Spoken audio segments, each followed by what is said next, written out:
स्त्रियों के लिए कर्तव्य शिक्षा, लज्जाशीलता और परपुरुष का त्याग।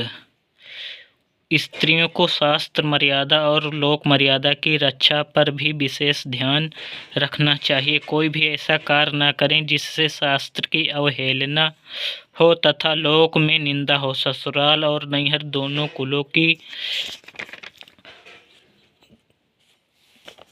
रखनी चाहिए। वस्त्र इस ढंग के पहनने चाहिए जिससे नाभि और स्तन विशेष रूप से ढके रहें। ऐसे महीन वस्त्र कभी नहीं पहनने चाहिए जिससे वस्त्र के अंदर से अपने अंग दूसरों को दिखे और लज्जा की हानि हो, क्योंकि स्त्रियों के लिए किसी भी प्रकार से अपने अंग दूसरे पुरुषों को दिखाना शास्त्र निषिद्ध और हानिकारक है। स्त्रियों को अपनी लज्जा रक्षा के लिए दो वस्त्र तो सदा पहने रहना चाहिए, एक साड़ी और दूसरा कमर से ऊपर गले तक को ढके रखने वाला सिला हुआ कब्जा आदि वस्त्र। इसके कई प्रकार होते हैं, उनमें सादे से सादा फैशन से रहित प्रकार अपनाना चाहिए। साड़ी के नीचे लहंगा रहे तो और भी उत्तम है। जहाँ केवल लहंगे का रिवाज है वहाँ एक तीसरा ओढ़ने का वस्त्र भी हमेशा रखना आवश्यक है। बाहर जाते समय साड़ी पहनने वाली स्त्री को भी ओढ़ने के वस्त्र का व्यवहार करना चाहिए। स्त्रियों को लज्जा पर विशेष ध्यान देना चाहिए, क्योंकि स्त्रियों के लिए लज्जा ही भूषण है। बृहद्धर्म पुराण का वचन है, गृहेषु तनया भूषा भूषा संसत्सु पंडितः सुबुद्धि पुंसु भूषा स्यात् स्त्रीषु भूषा सलज्जतः। गृहस्थ के घर भूषण बालक हैं, सभाओं में पंडित भूषण है।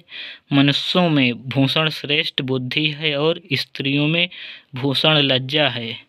अपंडितो मृतो विप्रो मृतो यज्ञो ह्या दक्षिणा मृता सभा शुद्धिहीना मृता नारी गतत्रपः। मूर्ख विप्र मरे हुए के समान है, बिना दक्षिणा के यज्ञ निष्फल है। बुद्धिमानों से शून्य सभा निष्फल है और लज्जाहीन नारी मृतक के समान है। अस्वतंत्रा भवेन्नारी सलज्जा स्मित भाषिणी अनालस्या सदा स्निग्धा मित वाग्लो भवर्जिता। स्त्री को स्वच्छंदता से शून्य लज्जा युक्त मंद मुस्कान सहित वाणी बोलने वाली, आलस रहित, सदा प्रेम पूर्वक परिमित भाषण करने वाली और लोभ से हीन होना चाहिए। चाणक्य नीति में भी कहा है, असंतुष्टा द्विजा नष्टा संतुष्टाश्च महीभृतः सलज्जा गणिका नष्टा निर्लज्जाश्च कुलांगनः। असंतोषी ब्राह्मण नष्ट हो जाते हैं, अर्थात ब्राह्मण तत्व से गिर जाते हैं, और संतोष करने वाले राजागण नष्ट हो जाते हैं, अर्थात कुछ कर लिए बिना राज्य नहीं चल सकता। वेश्या लज्जा करने से नष्ट हो जाती है, अर्थात वेश्यापन नहीं चल सकता, और कुलीन स्त्रियां लज्जा का त्याग करने से नष्ट हो जाती हैं, उनका पतन हो जाता है। अतएव स्त्रियों को सदा लज्जाशील होना चाहिए तथा उनको अपनी लज्जा का ध्यान रखकर पर पुरुषों के संसर्ग से सदा बचना चाहिए। किसी भी पर पुरुष के सामने नाचना गाना, अश्लील हाव भाव, कटाक्ष युक्त दृष्टि और उनसे हंसी मजाक तो करे ही नहीं, उनके साथ अनावश्यक मिले जुले भी नहीं और न पुरुषों की गोष्ठी में ही रहें, क्योंकि स्त्रियों को पर पुरुषों के साथ किसी भी प्रकार के संपर्क में आना शास्त्र निषिद्ध है। अतएव स्त्रियों को 8 प्रकार के मैथुन का सर्वथा त्याग कर देना चाहिए। 8 प्रकार के मैथुन ये हैं, स्मरणम कीर्तनम केली प्रेक्षणम गुहभाषणम संकल्पो अध्यवसायश्च क्रिया निष्पत्तिरेव च। एतन मैथुनमष्टांगम प्रवदन्ति मनीषिणा विपरीतम ब्रह्मचर्यमेतद् देवाष्टलक्षणम।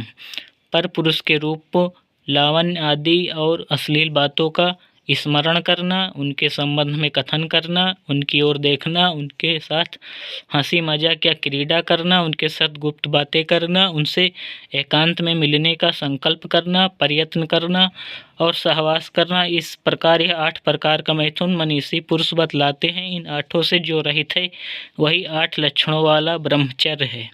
अतः स्त्रियों से प्रार्थना है कि वे पिता, भाई और पुत्र के साथ में भी कभी एकांतवास न करें, क्योंकि इंद्रियों का समूह बलवान है। वह विद्वान मनुष्य के मन को भी हर लेता है। फिर अबला स्त्रियों की तो बात ही क्या है। मनु जी ने कहा है, मात्रा शस्त्रा दुहित्रा वाना विविक्तासनो भवेत, बलवान इंद्रिय ग्रामो विद्वांसमपि करसति।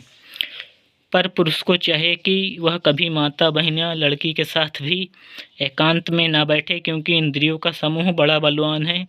वह विद्वान को भी विषय भोगों की ओर खींच लेता है। जिस न्याय से पुरुष के लिए माता, बहन और लड़की के साथ एकांत में बैठने का निषेध है, उसी न्याय से स्त्री के लिए पिता, भाई और पुत्र के साथ एकांत में बैठने का निषेध समझना चाहिए। इसलिए स्त्रियों को किसी भी पर पुरुष के पास एकांत में नहीं बैठना चाहिए। जो स्त्रियां पर पुरुषों को मोहित करके कुकर्म करती हैं वे भयानक नरकों को जाती हैं। श्री मनु जी ने कहा है।